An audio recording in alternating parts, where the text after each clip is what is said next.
Coming up next is a set of very important entrepreneurs. Absolutely, and now that we've heard Vinitha, I think we've set the ball rolling for what is in store as far as a discussion on equitable boardroom is concerned. I think, needless to say, we want more women, and more women should be leading from the front as opposed to being backbenchers or waiting for their turn to arrive at some point. We want to make the table longer. We don't want to just fit in anymore, Kabir. I read that somewhere very, very recently. If you don't find a space for yourself at the table, make a longer table. And I believe a lot of women are doing that at the moment, some of whom are here with us today. Absolutely, and it's not just Vinitha Singh. We've also heard Union Minister Smriti Irani talk about Nari Shakti. Some really prominent, football evangelists that are also with us in the room here as well, ladies and gentlemen.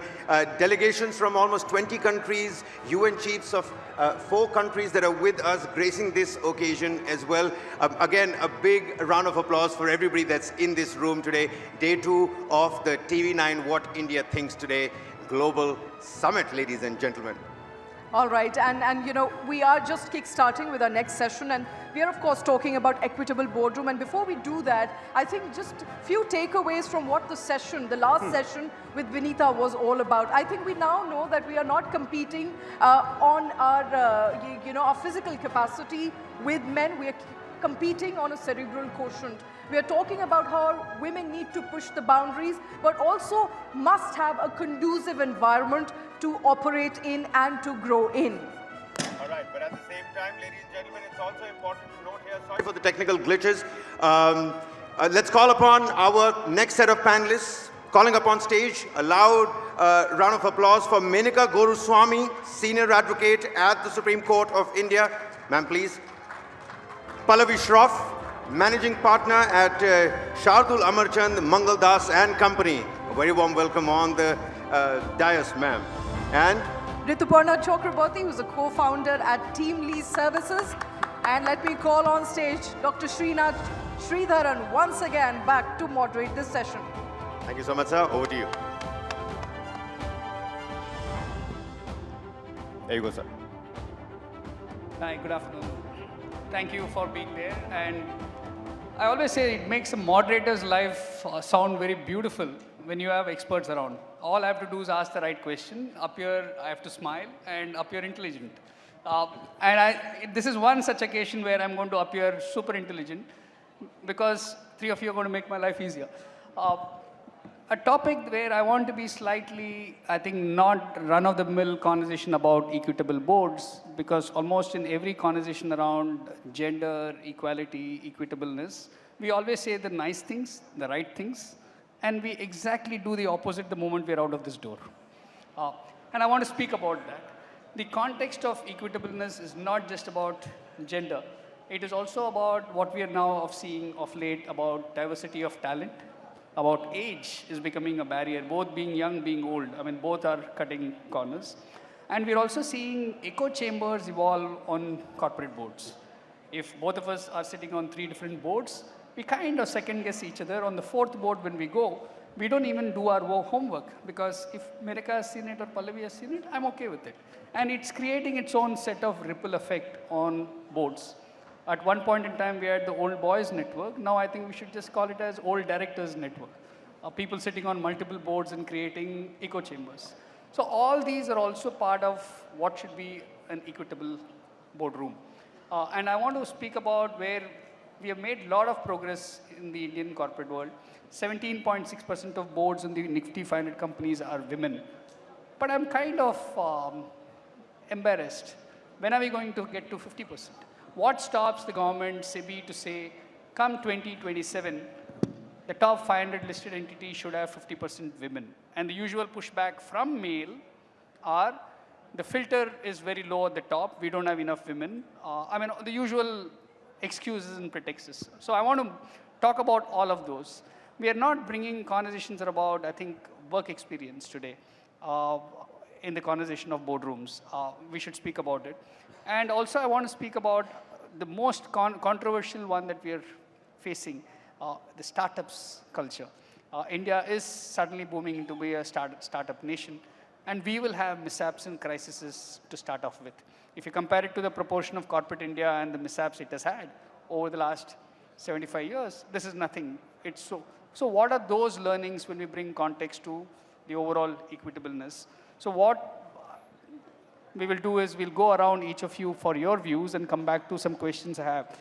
But before that, I want to do another kind of equitableness for this particular conference. I noticed that typically people who are speaking on the stage get all the attention. But I want to call upon the unsung sheroes and heroes here. I think all of those at the back end producing this conference, I think deserve a huge round of applause. Amount of logistics that has happened to, again, make all of us look nice. So thank you, everybody there. I think thank you for making this. So with this, Pallavi, I want to go back to you for your observations. Yeah. I think boards of companies have come a long way. Exactly a decade ago, SEBI introduced, the Companies Act was amended, SEBI introduced minimum of 1 director on the board. That 1 director is still minimum of 1 director, and very few companies have more than 2 women on the board. I've been on boards where there are more than 2 women, and I can tell you the discussion is far better than having just 1 woman. But 1 woman can also change the narrative and be very different. So from the usual homogenized sort of approvals that the men look for, somebody is on the board and asking 1,000 questions. It starts initially by saying, oh my God, now I'm an independent director. I have obligations, duties under law, so I have to perform. But once you start digging a little deeper and deeper into what companies do, some of these questions will start coming naturally to you. And I think you've been on 1 board. When you come on a 2nd board, it's much better. And I think age is a challenge, both young age and old age. And I'm happy at a certain age, people are expected to retire from boards. I'm pretty happy with that. They can be around in the company in various capacities, and they're better used there. I think where it's a challenge is when people are younger, in their late 30s and early 40s, when they're ready to be on boards because they have the experience, they have ideas, they have the ambitions, but they're considered to be too young. So when I get asked, will you be on the board? And I said, no, I'm on enough boards, I don't want to be, but let me suggest a younger person. Oh, but no experience. I said, how will she get an experience if nobody wants to take a young person on the board? So it's like a chicken and egg. But it's time now for the younger generation. You can have CEOs who are 38, 39, but why not women on boards who are at the same age? They're as qualified and as good. So I think time has come when younger women come on the board, not just wait for elders like us. Thank you, Pallavi. Menaka, going to you for your observations. No, I agree with everything that Mr. Shroff has just said. Look, the average age of the average Indian today is, I think, 27, 28. This is who the average Indian is. So that is a far changed conception of what it means to be Indian, as opposed to who is a decision maker in India.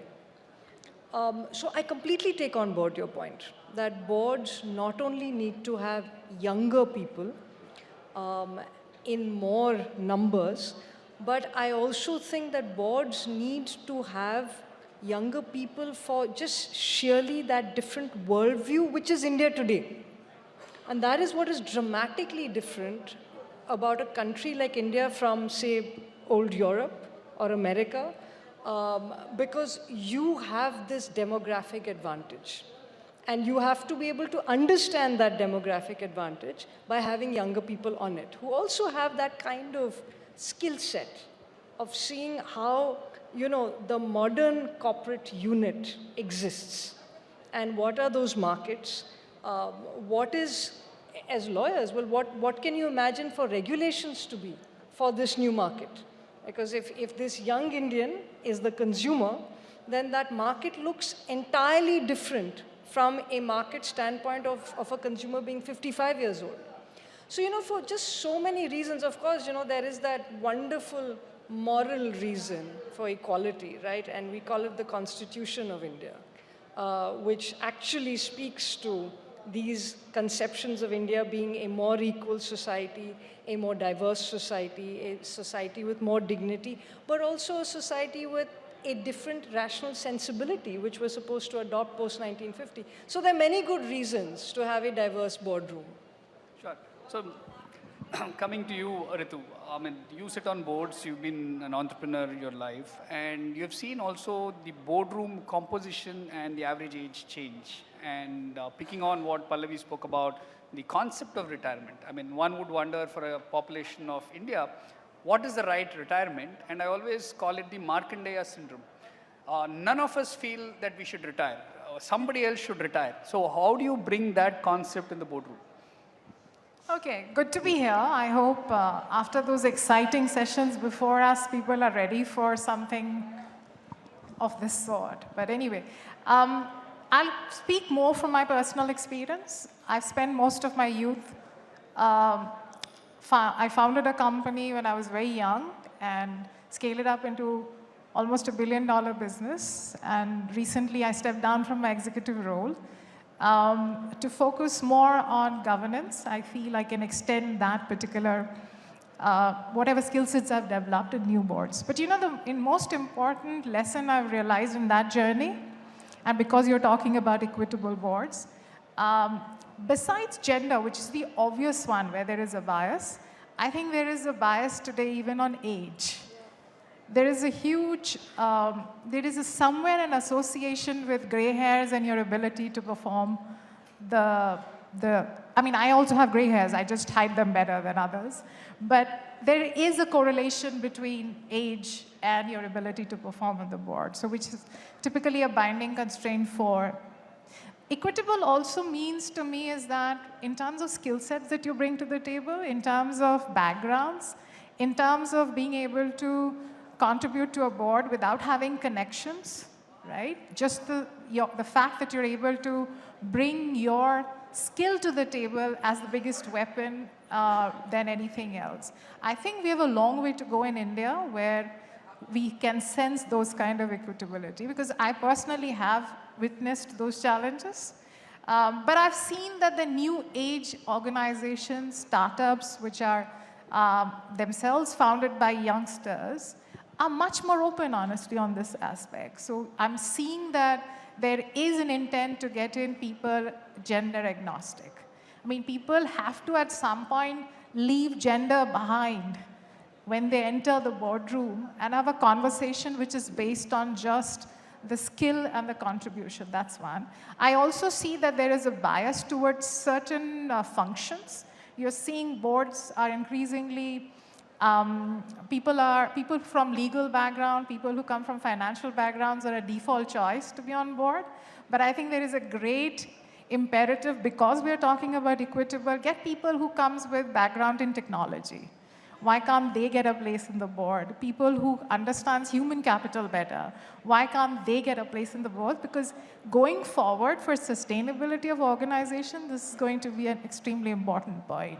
So I think the conversations on board equitability is vast, the scope. I'm not going to cloud all the conversations because I completely agree with whatever has already been said. So there's nothing more that I can add to that. Yeah. So I want to come to Pallavi on that. Yeah. Can I add something to what she said? While I agree that women coming on a board because of who they are themselves and not because of some other connection somewhere, I think there is a slight change that I see because of the nomination and remuneration committees, and they have the obligation to find directors. I have seen in certain companies, maybe the larger ones now, they will hire an Egon Zehnder or somebody to go and find women directors. And that I'm starting to see that change. Very little, and women have come on board for who they are, not because somebody has recommended them. We need a lot more of that, which means then this whole golden skirt circuit that I have only 500, 300 women and there are 1,000 boards and these same women have to rotate in all the boards will not happen, because there are so many talented women out there who can then be taken on boards for their own talent. Sure. So I want to ask you this question. Are we done? Is India Inc. done with buying reputation. Because when you look at buying reputation, it's the same set of 200, 250 names which keep floating around. It's as if, and everybody will talk about there is no funnel. So I phrase it as buying reputation, because I know you, you will probably not because you will ask the tough question, because if I have you on my board, the markets give me 2% extra premium, my investors give me less grief. So I'm buying reputation, versus governance is about being accountable to people who are not related to business otherwise. I think this probably started when suddenly you had to put women on board. So instead of just keeping family on board, just to tick mark, they started looking out for independent women. We all started because there was a need for independent women on boards. But I think this buying that reputation still exists. They want only this set of 200 women who can, you know. But I think that cannot last long. As more and more companies want to change governance and voluntarily do better, they will need women on boards. Can you hear 50% of the population is women, but you have to struggle to put one woman on the board? So many educated, you have MBAs, lawyers, chartered accountants, people in management, but no, they don't want to go to those because they're unknown. Give them a chance. They're very, very good.